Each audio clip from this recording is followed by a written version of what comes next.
No, the second question is, what do they depend on?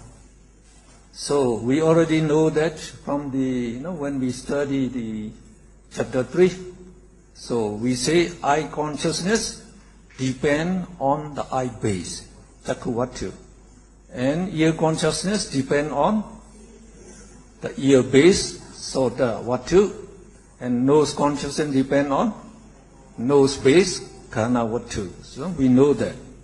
Now the question is, when we say chakku vinyana depends on the eye base, which eye base does it depend on? So, because as we said, the chakku vinyana, sota, chakku, the eye base, the ear base, the nose base are pasada rupa. They are chakku pasada, sota pasada rupa, and all these rupas are produced by karma. They are produced by karma. So the karma produce this chakku vatu every sub-moment. We already told you that. You remember? You remember? Not yet. Please show the chart below, just for a moment. The chart below. No? So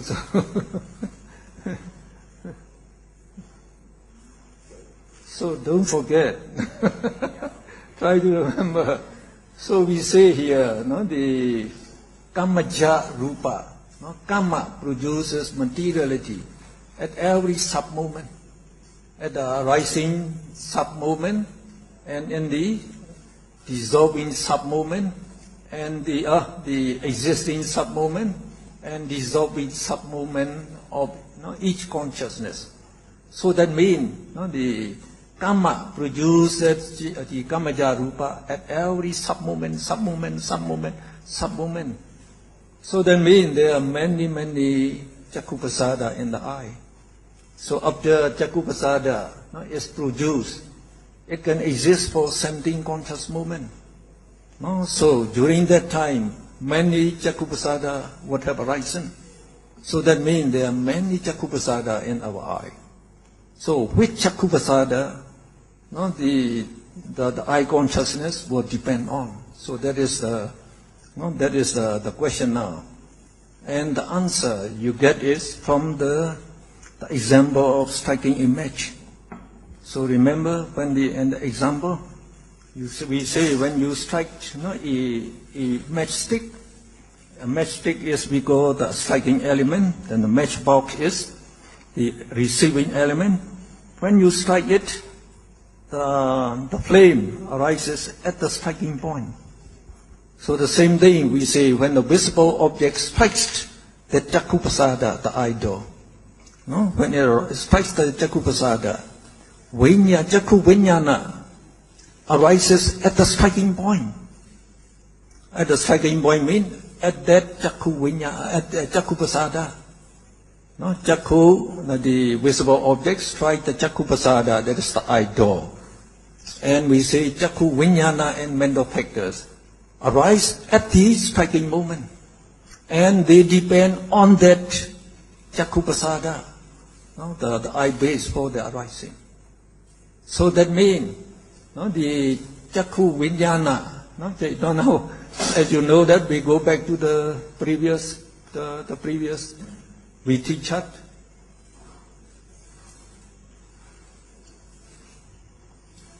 So we tell you, the visible object strike the eye base, that is chakku pasada, at the arising moment of this atita bhuvinga. So chakku pasada, that is the eye base, and the visible object arise together here. So this chakku vinyana will depend on that chakku pasada. Right? So chakku pasada depends on the eye base, which has the same lifespan as the visible object. Because chakku pasada and the visible object, they arise together here, we say. So they will have the same lifespan. They dissolve together here. So that Chakku Pasada that has the same lifespan as the visible object is called Majjhima Yuga Vatu. So that is we describe in the middle paragraph of page 129. So you just look at the middle paragraph there. The two Chakku Vijnana Chaitas are born by Chakku Vatu, that is Chakku Pasada, which has arisen together with the visual or visible object at the arising instant of Atita Bhuvinga. This Vatu, which has the same lifespan as the visible object, is called Majjhima Yuga Vatu. Please keep on reading from the point we start. That is the fifth line of that paragraph. So those Vatus which have arisen earlier than the visible object, and thus we dissolve earlier than the visible object, are known as physical basis of shorter lifespan, Manda Yuga Vatus. Now, as I told you, the Chakku Pasada are produced at every sub-moment. Every sub-moment, and they will last for 17 conscious moments. So before this, the Chakku Pasada that arise together with the visible object, before that, the Chakku Pasada also they arisen and they still exist. So that Chakku Pasada that arise earlier than this one, before the sense object arises. So those, the Chakku Pasada, as they arise earlier than the visible object, they will dissolve earlier than the visible object. They arise earlier and they will dissolve earlier. So they seem to have shorter lifespan than visible object. So they are called Manda Yuga Vatu. So, and those visible, the Chakku Pasada, that arise later than the visible object. So, after the visible object arises here, so the Chakku Pasada also keep arising. So those Chakku Pasada that arise later than the visible object, they will dissolve later than the visible object. So they seem to have longer lifespan than the visible object, and they are called Amanda Yuga. No, that is not shorter lifespan, that means longer lifespan than Chakku Vatu. And the eye consciousness do not depend on this Vatu.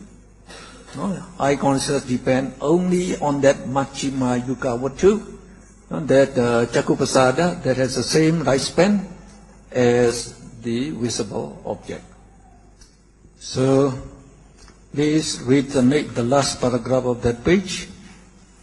All the remaining Panchadwara Viti Chaitas are Mano Vijnana Chaitas. They are individually and respectively born by the heart base, which has arisen along with the preceding Chaita.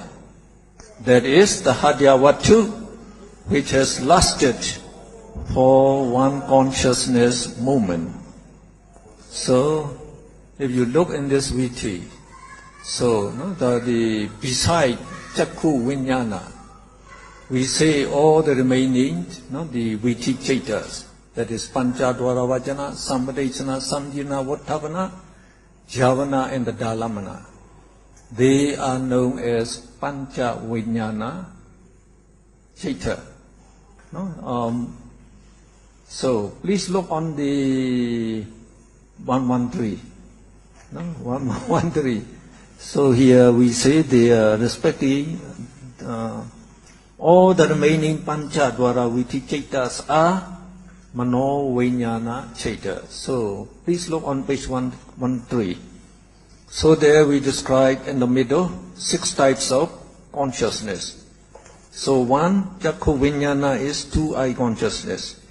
Sota Vijnana is 2 ear consciousness. Ghana Vijnana is 2 nose consciousness. Jiva Vijnana is 2 tongue consciousness. Kaya Vijnana is 2 body consciousness. So except these 10 consciousness, all the remaining 79 consciousnesses are known as Mano Vijnana, mind consciousness. So we call them mind consciousness. No? So they all depend on heart base. Heart base, Hadyavatu. So again, heart base, Hadyavatu is also karma born materiality. So it is also produced at every sub-moment. So it is produced every sub-moment and they can last for 17 conscious moments. So many Hadyavatu in the blood of the heart. Many Hadyavatu. So when we say this Mano Vijnana Chitta depend on the heart base, which heart base? No? Which heart base? So the answer given here now is, which heart base? On page 129 we have just read. So we say, we read again that 3 line. All the remaining Pancha Dwara Viti Chaitas are Mano Vijnana Chaitas. They are individually and respectfully bound by the heart base, which has arisen along with the preceding Chaita, that is Hadyavatu, which has lasted for 1 consciousness movement. So according to description, Pancha Dwara Vatu will depend on the heart base that arise along with the Tadalamana Chaita. So that means the heart base will arise 1 consciousness movement earlier than the Pancha Dwara Vajana Chaita. The same thing, the Sampadechana Chaita will depend on the heart base that arise along with Chakku Vijnana. That means the Vatu heart base which has lasted for 1 conscious moment. So the reason is, the heart bases and all materiality, they are not stable while they are arising. So at the arising moment, they are not stable. So consciousness do not depend on that heart base as they are not stable. So after 1 conscious moment, they become stable. So they depend on that heart base. So, and you can understand now, Uvinga Chanana will depend, Vuttavana will depend on the heart base that arise at the arising moment of Uvinga Chalana. So they have lasted for 1 conscious moment. So that's the way, that's the way they arise. Yes, Bhante? Can I ask before I explain? So Chakku Vijnana depend on the Chakku Pasada which arise at this moment? At the right, which arises together simultaneously with the visible object. Oh, okay. So with the visible object. So that Chakku Vatu would have the same lifespan as the visible object, and we call it the Majjhima Yuga Vatu. Majjhima means you can say equal here in this case. So Majjhima. Majjhima actually means the middle, not the middle. And not the longer lifespan or not the shorter lifespan, the middle lifespan. That means that has the same lifespan as the visible object. So we finished 5-door cognitive series. Now we go to mind-door cognitive series described on page 130. So if you look at the table, so we say Manodwara Viti, there is mind-door cognitive series divided first into 2 kinds. So one is Kama Javana Vara Viti, and the second is Apana Javana Vara Viti. We explain below the table. Please read. When one of the 6 sense objects enters the avenue of the mind door, Manodwara Viti arises. Manodwara Viti may first be divided into two classes. One, Kama Javana Vara Viti. Here, one of the 29 Kama Javana Chaitas takes the function of Javana, that is, enjoying the taste of the sense object. Two, Apana Javana Vara Viti. Here, one of the 26 Apana Javana Chaitas take the function of Javana. So this Apana Javana Vara Viti will arise only when we attain the jhana, mega and phala. So only when you are developing the jhana, then this the Apana Javana Vara Viti will arise. So while we are enjoying the sense object, nowadays as we say, like here the Javana Chaitas are one of the 29 Kama Javana Chaita. The same thing here in the mind not only that Kama Javana will arise. Yes. Now we describe Mindo Kama Javana cognitive series below. So as we have seen, 4 kinds of we teach in the idol cognitive series. So here is also 4 kinds.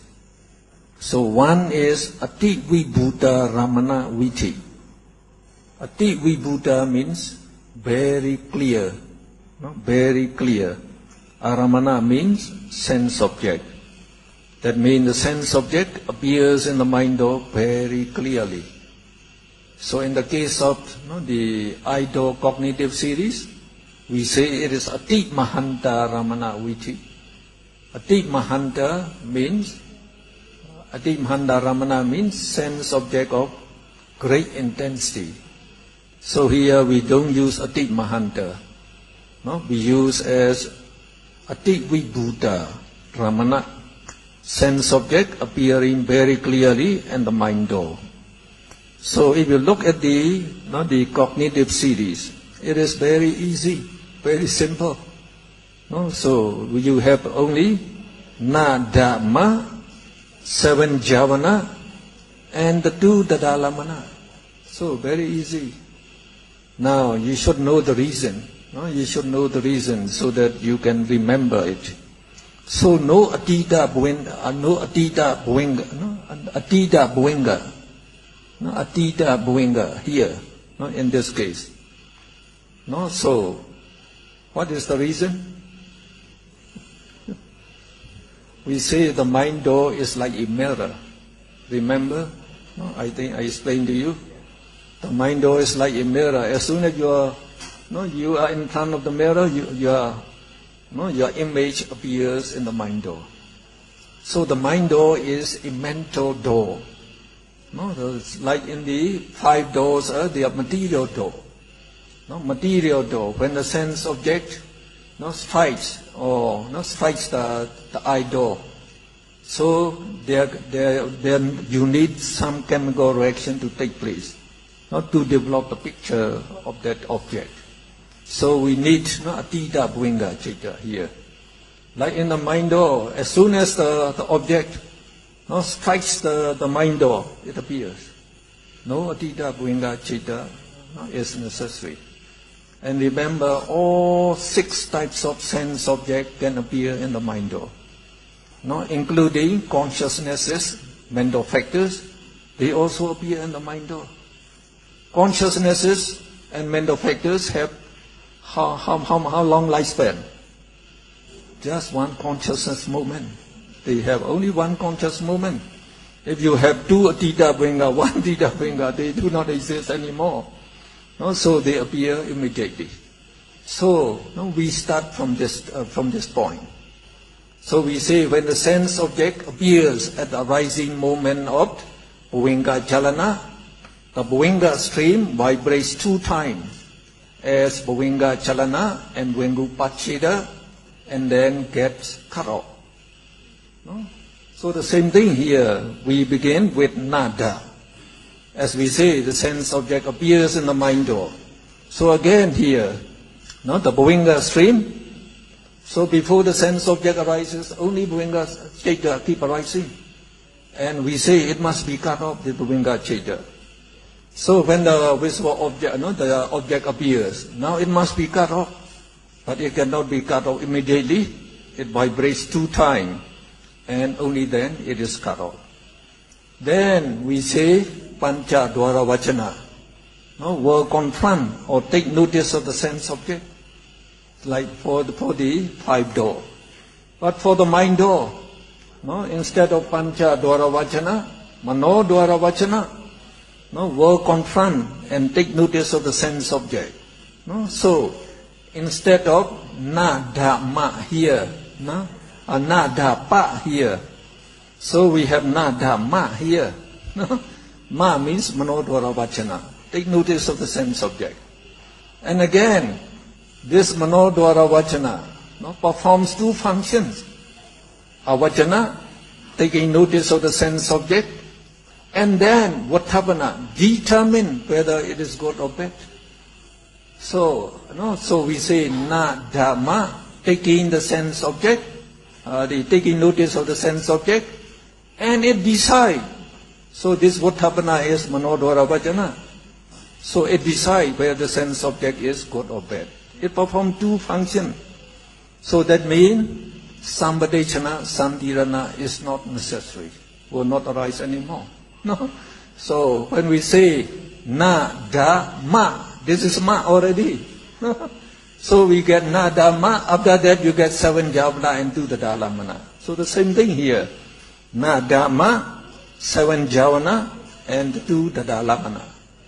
So as this cognitive series terminates with the dalamana, it is also called the dalamana vara viti. So let's read the explanation on page 131 to understand what we have just described. One of the 6 sense objects which may be present, past, future or time-free must enter the avenue of the mind door to initiate the mind door karma javana vittis. Now this case 1. When the sense object is of very great intensity, the light continuum vibrates twice and becomes arrested or cut off, so denoted by nada, on the appearance of the sense object at the mind door. So that means when the sense object appears in the mind door, so it already appear, it may immediately appear. Then Bhuvinga Chaita vibrates 2 times as Bhuvinga Jalana, Bhuvinga Pachida, and it is cut off. We continue reading. Then Mano Dwara Vachana ma apprehends, take notice of the object and directs the consciousness stream towards the sense object. It observes the object and decides whether it is good or bad. In accordance with this decision, one of 29 karma javana chaitas performs the javana functions for 7 conscious movements, enjoying the taste of the sense object. Then 2 dadalamana chaitas follow suit, enjoying the taste of the sense object further. After that, Bhuvinga Chaita sink into life continuum. This viti is known as Ati Vibhuta Ramana viti or Dadalamana Vara viti, as it terminates with Dadalamana Chaita. Now in the second paragraph of that page 156, if the breaths do not become subtle even when he concentrates his mind on the whole in-breath and the whole out-breath for 1 hour more at every sitting, he should make a mental wish. May my gross breath be calm. May my gross breath be calm. And strike on to be aware of the whole in-breath and the whole out-breath mindfully. So, for some meditators, though they can concentrate very well on the whole in-breath, the whole out-breath for 1 hour continuously, but still their breath does not become subtle. So in that case, we say you should make the wish. While you're meditating, may my gross breath become. You just make the wish, and then you keep on meditating as before, to be mindfully aware of the in-breath and out-breath. Then the next paragraph, gradually the breath will become smooth, subtle and calm by itself. He should not purposely make the breath calm and subtle. So you should not make your breath to be subtle purposely. So if you do like this, you will gasp for air and become tired because you don't have enough air. So you become like that, gasp for air and become tired. And he will jeopardize. Jeopardize means upset his concentration. Now in the next paragraph, if the breath becomes subtle by itself and the mind is calm on it, most meditators, by the power of meditation, are no longer aware of the head, the nose and the body. So that means you are not aware of your body, that is the body disappear. So there exists only the breath and the mind which is conscious of the breath. So at that moment I or he cannot be found. Well, it's very nice if you come to that state. So when your breath becomes subtle and disappears, we say, don't try to find the breath anywhere else. You just keep your mind fixed on the previous touching point. Just keep your mind fixed there, be calm. You should know that you must be breathing. Without breathing, you will die. So you must be breathing because the breath is very subtle, and your mindfulness and your wisdom is not strong enough. You are not aware of the in-breath and the out-breath. So just fix at the previous touching point, and not very long, we say. So the in-breath and out-breath will appear again. So when it appears, it will be very subtle, but try to be aware of that in-breath and out-breath. So we say in this meditation, mindfulness and wisdom is very, very essential. So you have to be very mindful to be aware of the in-breath and out-breath. And we get the simile of Abhidhamma on page 157. So Abhidhamma, he did plowing for some time, and he wanted to take a rest. So he set free the oxen from the plow, and very soon the oxen will run into the forest if there is a forest near the farm. So after this man has rested for 1 hour or more, for example, and he wanted to continue plowing, then he should get his oxen again. But to get his oxen, he should not go into the forest, following the footsteps of the oxen, so where they have been grazing. What he should do is just go to the lake nearby, so where the oxen usually come out to drink water. So after they have eaten grass, so to their full they wanted to drink water, so they will come out to this lake. So what you have to do is just go to the place where they used to appear. So just go to the lake and wait there. So sooner or later, so the oxen will come out, they will drink in the lake, and when they come up, so you just catch them, and then you can do your plowing again. So the same thing, you should wait at the same place. That is a touching point where they used to appear. So no longer, they say, sooner or later it will appear. Then when it appears, you keep on meditation again on the whole in-breath and the whole out-breath. Now we go to the next topic, the appearance of the meditation sign, bhavana namitta, meditation sign. So usually, the meditation sign appears when the breath reappears. So, and for some person who have done this meditation in the previous slide, then the meditation sign can appear in the second step or in the third step also. But even they appear there, the meditation sign would not be stable yet. Don't pay attention. If the sign appears in your case, don't pay attention.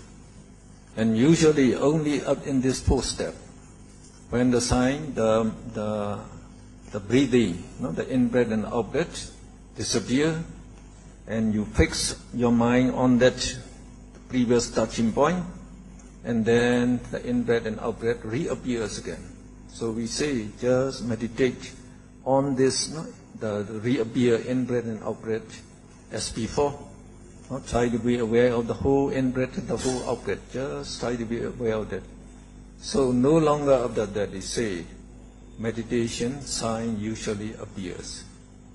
Now, in that, the second last paragraph, in mindfulness of breathing, all three types of meditation signs, namely preparatory image, we call parikamma namitta, acquired image, ukkaha namitta, and counter image, patibhaga namitta, are attainable. So, like in the Abhidhamma, we described about the Atkasina meditation. So, in Atkasina meditation, first, you focus on an Atdis that you have made, and you meditate Patavi, Patavi, Patavi. So that Atdis you see is called preparatory image, parikamma namitta.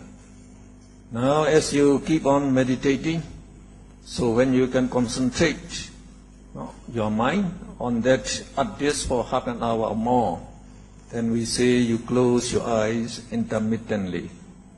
So when you close your eyes and you can see the Atdis as you have seen before, then we say you attain the acquired sign. There's the second one. We call the acquired sign or the learning sign. In Pali we call it ukkaha namitta. Then when you get this acquired sign, with closed eyes, you just keep on meditating on that acquired sign, Patavi, Patavi, Patavi. Now as your concentration rises and your concentration reaches the neighborhood concentration, then the sign will change. So that the learning sign is the same as the original, the preliminary sign, the Atdis, the same as the Atdis. But now the sign becomes very clear and very bright. So then we say you get the counter sign. So when you get the counter sign, we say you reach the neighborhood concentration, close to the jhana. So the same thing, in the meditation of the in-breath and out-breath. So in the bottom paragraph, the natural in-breath and out-breath are taken as the preparatory image or preparatory sign. So that you know the in-breath and out-breath by the gentle touch. So that in-breath and out-breath is preparatory sign. And the great dirty image that appears at a certain higher degree of mental concentration is also regarded as the preparatory sign. So when you can concentrate very well, and you are like on the whole in-breath and whole out-breath, and then we say it disappears, becomes subtle and disappear. And then you focus on the previous touching point, and when the breath reappears, you meditate on the whole in-breath and the whole out-breath again. then you can see your in-breath and out-breath as gray, dirty smoke, like cigarette smoke. And we also call this the preparatory sign. Now, when that gray, dirty, we say the in-breath and out-breath appears like gray, dirty, and the cigarette smoke. Don't pay attention to it yet. Don't pay attention to it. You just focus your mind on the whole in-breath and the whole out-breath at the touching point. Just focus on that. No? Because don't pay attention to it. And like on page 159, we on the page 159, the first paragraph.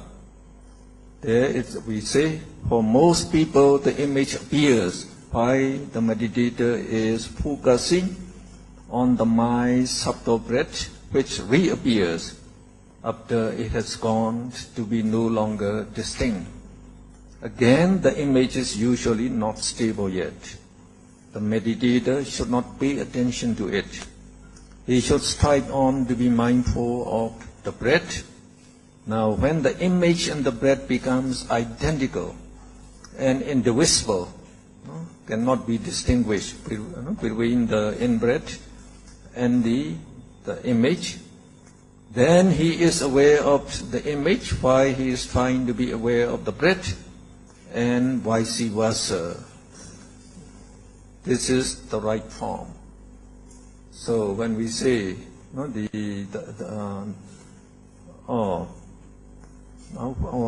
pay attention to that gray, dirty, the breath, and you just try to be aware of the in-breath and out-breath as before. Then, as we described at the top of page 158, then the white image like cotton or silk cotton appears at higher degree of concentration, and this is called the acquired image. So, even when you get that great dirty sign, don't pay attention. Just try to be aware of the in-breath and out-breath. So when your concentration rises to a certain degree, then you will see, like the silk cotton or like white cotton appears at the touching point. So if it appears only at the touching point, we say it is normal. But even the white mass, like silk cotton, for some people it does not appear at the touching point yet. It may appear at the forehead or the cheek or a little further away, from your nose. In that case, don't pay attention to that.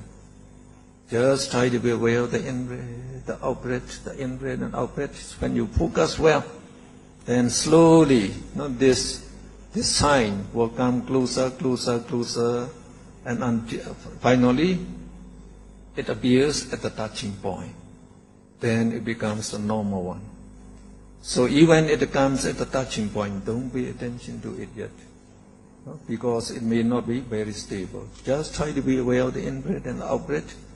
And while you are trying to be aware of the in-breath and out-breath, as the image appears at the touching point, you are also aware of that sign, the white sign. The white sign, you are also aware of it.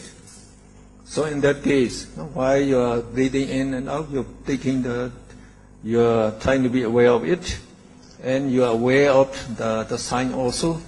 And if your mind remains fixed on that the white mass, not the sign, don't move it anymore. Just keep it fixed on the white mass.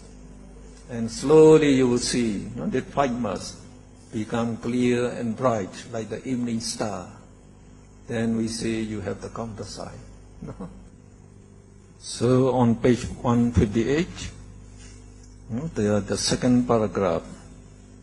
Now we can read together. As the concentration rises, the image or sign may become very clear and bright like the evening star.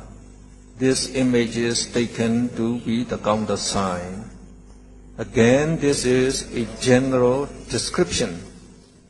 It is described in Visuddhimagga that the meditation sign is not the same for all meditators. It appears to some producing a soft touch, like cotton wool, silk cotton, or a breeze. They generally touching your nostrils. Or to some, the image appears like a star, a ball of ruby, or a ball of pearl. To some, it has a harsh touch, like a cotton seed, or a pin made of hard wood. To some, it is like a long string, or a reed of flowers, or a crest of smoke.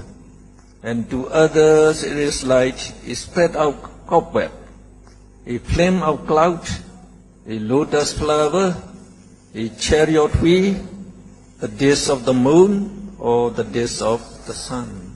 So that being, the image can appear in various forms, depending on the perception of the meditator. Because the perceptions of different meditators are different, the signs also become different.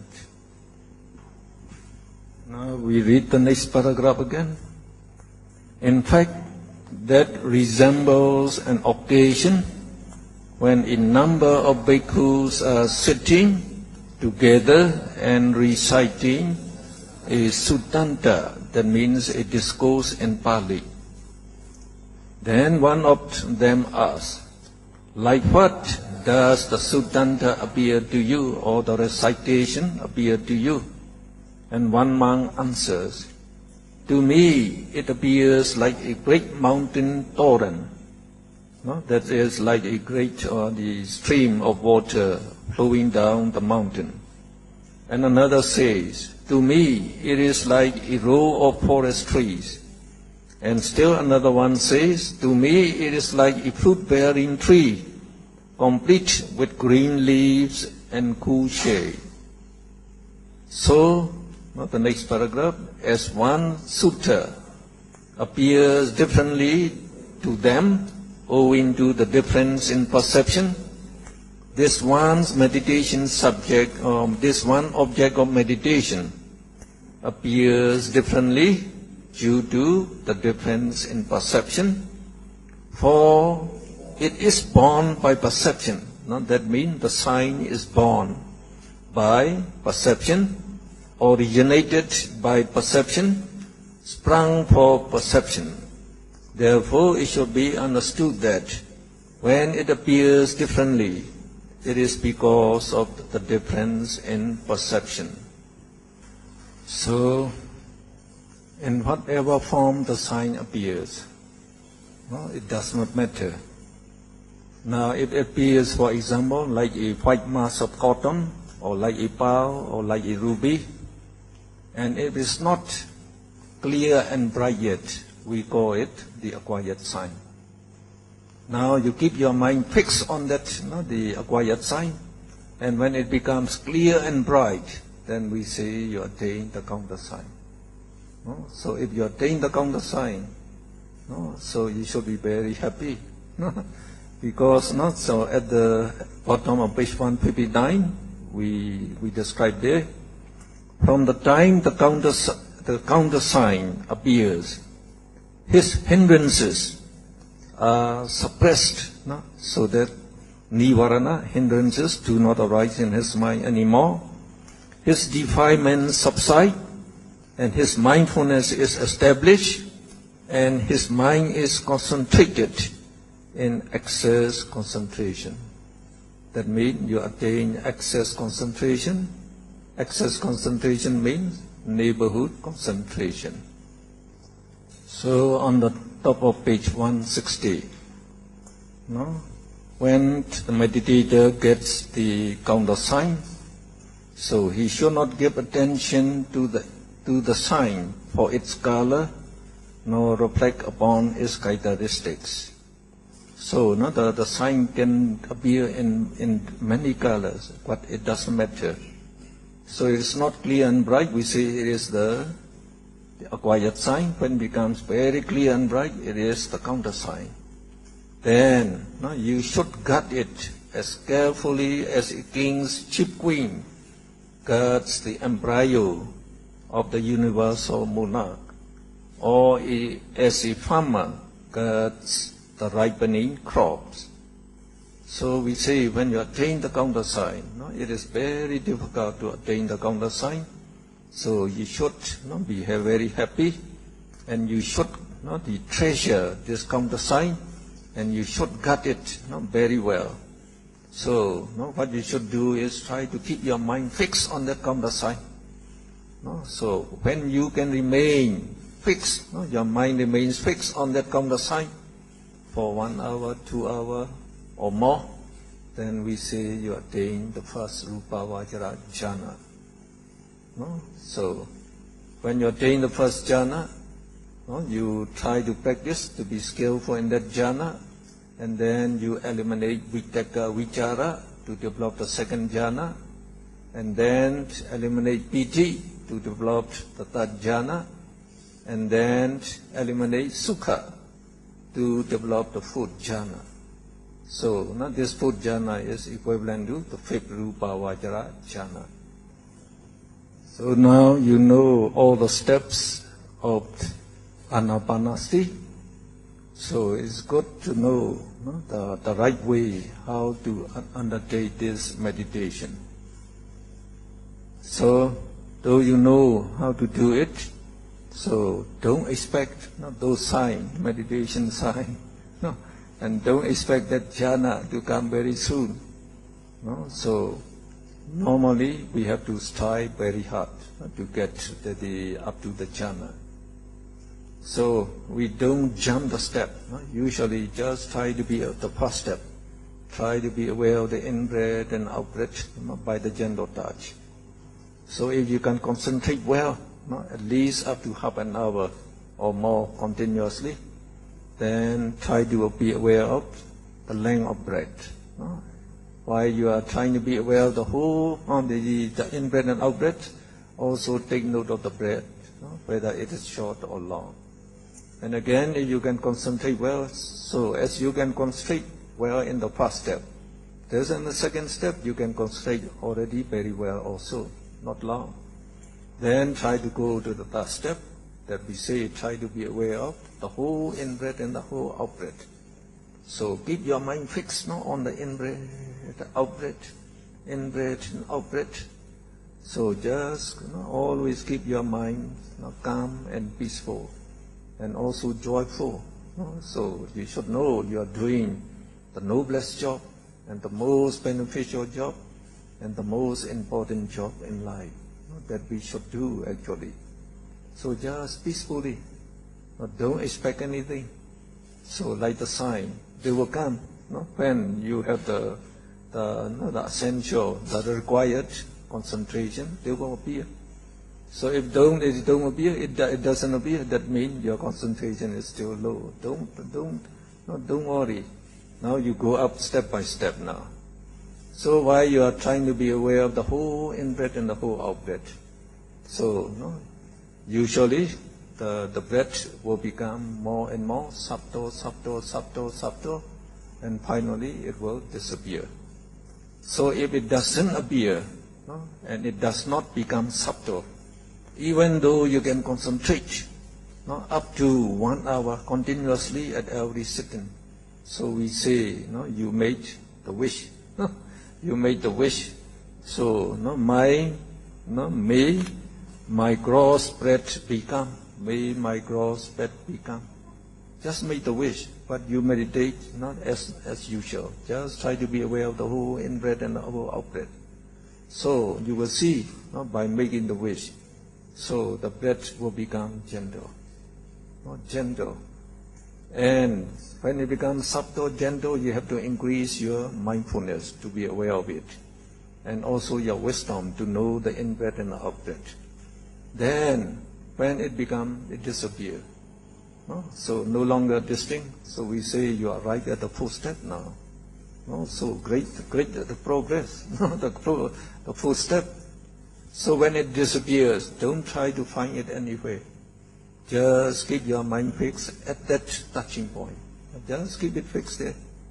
So whenever your breath disappears, just keep it fixed on the touching point. No? So sometimes some person they said, oh, the touching point is not very distinct. Well, in that case, if you are knowing the in-breath and out-breath, it will be all right. So when it becomes gentle and disappear, just try to fix your mind, like in the tip of the nose or any point you like. Just keep it fixed. So we say just by fixing there, when your mindfulness and wisdom increases, you can be aware of the in-breath and out-breath again. It will be very subtle. And now try to be aware of this subtle in-breath and out-breath. Just try to be aware of it. And sooner or later, we say, meditation sign will appear. No? So when it appears, so usually it appears like a gray, dirty, secret smoke. Don't pay attention to it. Just try to be aware of the in-breath and out-breath. And slowly it becomes white. Some people even say as a white tube going into the nose and coming out. But for most, they see it as a white mass, no, at the touching point. So it should appear like a white mass of cotton or like any other sign we say at the touching point. Whatever the sign, it should appear at the touching point. So in case it appears some other places or a little far apart, don't pay attention to it. Just try to be aware of your in-breath and out-breath as before.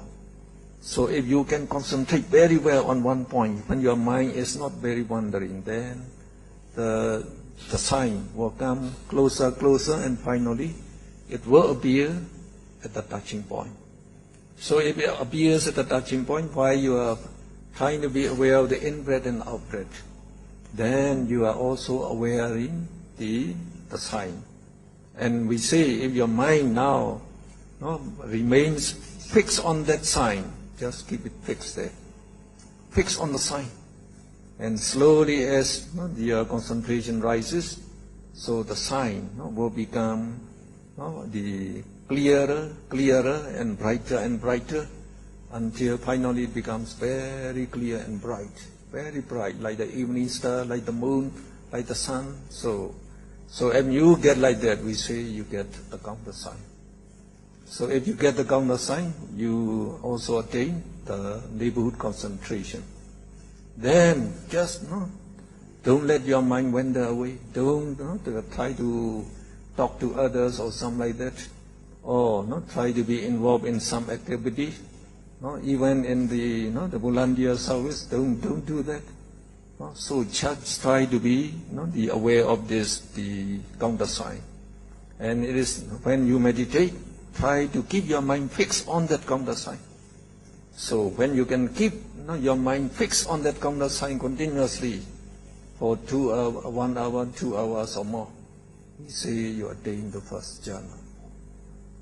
Usually if you get the sign appears, better come to the Park Meditation Center. So with the guidance of the teacher, you can meditate, continue meditation to get up to the fourth jhana. So if you attain the fourth jhana, it is a great attainment.